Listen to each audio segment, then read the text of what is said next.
రంగారెడ్డి జిల్లా ఆమన్గల్ పట్టణంలోని 12, 13 వార్డుల్లో తమ నిధులతో ఏర్పాటు చేసిన హైమాస్ట్ లైట్లను municipal chairman Patyanayak, vice chairman గీతాచార్యులతో కలిసి ఎమ్మెల్యే కసిరెడ్డి నారాయణరెడ్డి ప్రారంభించారు. అనంతరం ఎమ్మెల్యే మాట్లాడుతూ 2.5 సంవత్సరాల కాలంలోనే ఆమన్గల్ మున్సిపాలిటీ అభివృద్ధికి 63 కోట్ల రూపాయలు కేటాయించినట్లుగా తెలిపారు. మరొక 15 రోజుల్లో మరో 15 కోట్ల రూపాయలతో అభివృద్ధి పనులు చేపడతామన్నారు. అభివృద్ధిలో ఆమన్గల్కు మహర్దశ కలగనుందని ధీమా వ్యక్తం చేశారు. ఈ కార్యక్రమంలో వార్డు కౌన్సిలర్లు నాగిళ్ల జగన్, అనూష, నాయకులు, కార్యకర్తలు, ప్రజాప్రతినిధులు, అధికారులు పాల్గొన్నారు.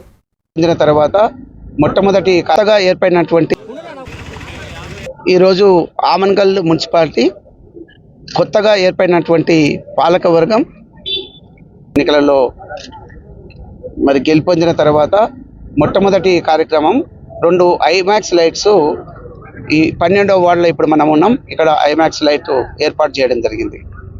రీసెంట్గా ఒక 15 కోట్ల రూపాయలు టీయూఎఫ్ఐడిసి నుంచి శాంక్షన్ చేయించడం జరిగింది. ఆ వర్క్స్ కూడా టెండర్ ప్రాసెస్ అయిపోయింది కంప్లీట్గా. మరి ఈ పట్టణం సుందరీకరణ కావచ్చు, లేకపోతే శుభ్రంగా ఉండడానికి కావచ్చు, కన్వీనియంట్గా ఉండడానికి సీసీ రోడ్లు, యూజీడీలు, తర్వాత పార్క్స్ సంబంధించి, తర్వాత షాపింగ్ కాంప్లెక్స్ గురించి వీటన్నిటి కూడా మేము డబ్బులు 15 కోట్ల రూపాయలు అలాట్ చేయడం జరిగింది. వారంలో 2 సార్లు 3 సార్లు కనీసం 2 రోజులు 3 రోజులు ఇక్కడ ఉన్నటువంటి మీ వార్డ్స్లల్లో ఏ పార్టీ నుంచి ఉన్నా కూడా మీ వార్డ్స్లల్లో తిరిగి అక్కడ ఉన్నటువంటి సమస్యలను నా దృష్టికి తీసుకొచ్చినా కూడా నాకు అవకాశం ఉన్నంత వరకు గౌరవ ముఖ్యమంత్రి గారితో డబ్బులు ఇక్కడ అంటే